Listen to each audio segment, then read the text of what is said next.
अस्सलाम वालेकुम। उम्मीद है आप सब दोस्त खैरियत से होंगे। तो जनाब, कोरोना वायरस वैक्सीन के हवाले से पहले भी काफ़ी बात हुई है और अभी चूँकि पाकिस्तान में वैक्सीन शुक्र अल्लाह का कि आ गई है, जिसका नाम है साइनोफार्म फ्राम चाइना। शंघाई की कंपनी है जिसने ये पाकिस्तान को 5 लाख 500,000 डोजेज़ दी हैं। और आपने देखा होगा कि बहुत सारे हमारे फिजिशंस और जो हेल्थ केयर प्रोफेशनल्स हैं वो अपनी तस्वीर भी शेयर कर रहे हैं इस वैक्सीन को लगवाने के बाद, जो कि एक अच्छी बात है। तो चूँकि ये वैक्सीन अब पाकिस्तान में आई है और बाकी भी वैक्सीन आएंगी जिनके बारे में अभी आपको बताता हूँ, तो मैं चाह रहा था कि इस वैक्सीन को हम कवर करें। आपको पता है कि हमारे इस फोरम से और जो हमारा दूसरा चैनल है प्राइमेट टॉक, वहाँ से वैक्सीन के बारे में काफ़ी ज़्यादा कवरेज की है, जिसमें फाइज़र एंड बायोनटेक वैक्सीन है और इसी तरह मॉडर्ना वैक्सीन के बारे में भी कुछ बात हुई थी। तो इस वैक्सीन के बारे में जो मैं आप सब दोस्तों के साथ शेयर करना चाह रहा था कि इसकी डोजेज क्या हैं, स्केजुअल क्या है, इसका मैकेनिज्म ऑफ एक्शन क्या है, इसके साइड इफ़ेक्ट्स क्या हैं, इसकी इफ़ेक्टिवनेस क्या है, और बाकी भी अगर कोई क्वेश्चन आपका होगा तो आप काइंडली कमेंट करें, तो इंशाल्लाह I will be more than happy to answer. तो जनाब, साइनोफार्म जो है इसका मैकेनिज्म ऑफ एक्शन क्या है? इसका मैकेनिज्म ऑफ एक्शन डिफरेंट है than Moderna and Pfizer BioNTech vaccine. इसे कहते हैं वायरल वेक्टर वैक्सीन। मींस इसमें किल्ड वायरस होता है, उसको इतना ज़्यादा कमज़ोर कर दिया जाता है साइंटिफिक तरीके से कि वो जो वायरस है वो इम्यून रिस्पॉन्स तो पैदा कर सकता है जब आप उसको इंजेक्ट करते हैं बॉडी में, लेकिन वो डिज़ीज़ पैदा नहीं कर सकता। ठीक है, लाइक रेबीज़ जो वैक्सीन है, इस तरह की और भी बहुत सी वैक्सीन हैं। ये एक ट्रेडिशनल तरीका है वैक्सीन को बनाने का, किल्ड वैक्सीन जिसे हम कहते हैं। ठीक है, तो इम्यून रिस्पॉन्स आप में आएगा लेकिन डिज़ीज़ पैदा नहीं होगी। ठीक है जनाब, दूसरी कंपनी जो सेम मैकेनिज़्म के तहत वैक्सीन पैदा कर रही है, जो कि पाकिस्तान में भी आएगी, जिसका मैं अभी आगे जिक्र करता हूँ, वो है जनाब ऑक्सफोर्ड एंड एस्ट्राजेनेका वैक्सीन। इसकी हुकूमत पाकिस्तान की तरफ से जो ऐलान किया गया है, तकरीबन 17 मिलियन डोजेज़ जो हैं पाकिस्तान को मिलेंगी इस वैक्सीन से। इसी तरह जो तीसरी वैक्सीन पाकिस्तान में जिसके चांसेस हैं आने के, वो है रशिया की Sputnik vaccine, Sputnik 5 I believe उसका नाम है। तो वो भी, उसका मैकेनिज्म ऑफ एक्शन भी यही है। ये जो मैकेनिज्म ऑफ एक्शन है, it is one of the safest जिसे हम कहते हैं, और टाइम टेस्टेड है। जितनी भी अभी तक वैक्सीन आई हैं वो इसी के तरीके से बनी हैं। जो mRNA वैक्सीन है जैसे फाइज़र, बायोनटेक और मॉडर्ना है, ये जो वैक्सीन अभी आई है ये अभी बनी है। ठीक है, mRNA टेक्निक नई टेक्निक नहीं है, पुरानी टेक्निक है, लेकिन उसको मार्केट में अभी लाया गया है। तो ये है जनाब मैकेनिज़्म ऑफ एक्शन। इसमें मैं आपको एक स्लाइड भी यहाँ पे शेयर करता हूँ, आप इसको देखें कि इसमें ये जो डिफरेंट वैक्सीन हैं इनके मैकेनिज़्म ऑफ एक्शंस क्या हैं। तो यहाँ पे आपने देखा कि साइनोफार्म जो है वो वायरल वेक्टर वैक्सीन है। ठीक है, और इसी तरह जो एस्ट्राजेनेका है, ऑक्सफोर्ड एस्ट्राजेनेका, वो भी वायरल वेक्टर वैक्सीन है। ओके, तो अब हम चलते हैं कि डिफरेंसेस क्या क्या हैं इसमें जो फाइज़र, बायोनटेक और साइनोफार्म वगैरह वैक्सीन में। इसमें जो बेसिक एक्चुअली जो मैं बताना चाह रहा हूँ वो स्टोरेज डिफरेंस है। मैकेनिज्म ऑफ एक्शन का डिफरेंस तो है जैसे हमने अभी डिस्कस किया, लेकिन जो सबसे एडवांटेजियस डिफरेंस है वो स्टोरेज के लिए है। आपको पता है कि mRNA वैक्सीन जो है उसको स्टोर करने के लिए बहुत ज़्यादा लो टेम्परेचर आपको चाहिए होता है। जैसे फाइज़र जो है उसको -70 सेंटीग्रेड पे आपको वो करना पड़ेगा, स्टोर करना पड़ेगा, अदरवाइज़ वो अपनी इफ़ेक्टिवनेस लूज़ कर देगी। इसी तरह जो मॉडर्ना है उसको -20 डिग्री सेंटीग्रेड पे आपको करना पड़ेगा। Good thing about Sinopharm and Oxford AstraZeneca vaccine is that you can store it at 2 to 8 degree centigrade, जो कि स्टैंडर्ड रेफ्रिजरेशन टेम्परेचर है।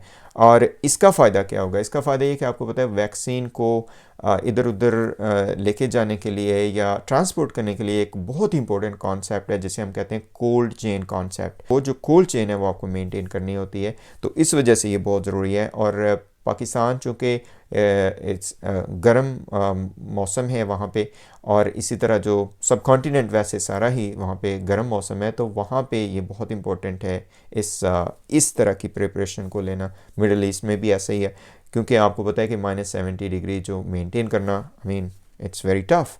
ठीक है जनाब। तो ये है benefit of Sinopharm for storage purpose. ठीक है, उसके बाद आते हैं जनाब, जो बहुत ही बर्निंग क्वेश्चन है, मुझे भी काफ़ी सारे दोस्तों ने पूछा कि इफ़ेक्टिवनेस क्या है। इफ़ेक्टिवनेस जो अभी तक स्टडीज सामने आई हैं चाइना से इस वैक्सीन के हवाले से, वो ये बताया जा रहा है कि इट्स अबाउट 78 to 80%।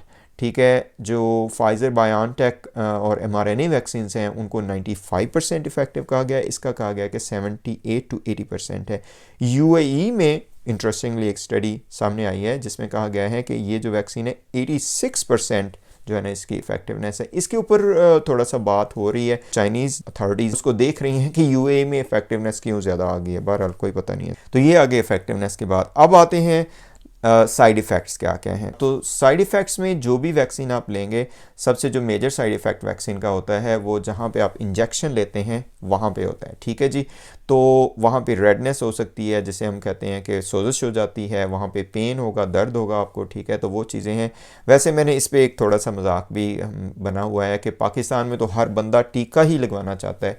ठीक है जी, और टीके लगवा लगवा के बुरा असर हो जाता है। तो जनाब वो टीके तो बगैर बंदा कहता कि मेरी तो डॉक्टर ने इलाज ही नहीं किया सही तरीके नाल। ठीक है जी, जिन्ना ते टीका ना लावे कहते हैं डॉक्टर को कुछ भी नहीं आता। ठीक है जनाब, तो ये छोटा सा वो भी है। तो इस वजह से मेरा ख्याल है ये साइड इफ़ेक्ट पाकिस्तानी कौम के लिए तो बहुत ज़्यादा नहीं होगा, तो इसलिए आप बेफिक्र रहें।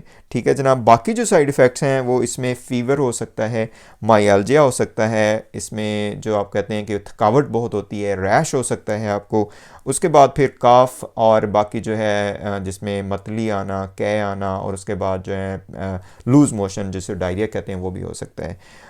जो वेरी अनकॉमन साइड इफ़ेक्ट्स हैं कि जो बहुत ज़्यादा कॉमन नहीं है, वो उसमें है कि आपको चक्कर आना शुरू हो सकते हैं, उसके बाद बहुत ज़्यादा आपको थकावट शुरू हो सकती है। ठीक है जी, आपको जो भूख है वो ख़त्म हो सकती है, और उसके बाद आपको मसल पेन, जैसे पहले भी मैंने कहा कि माइल्जिया ज़्यादा हो सकते हैं। तो ये अनकॉमन इसके साइड इफ़ेक्ट्स हैं। एक वेरी अनकॉमन साइड इफ़ेक्ट्स उन्होंने ये भी लिखा हुआ था।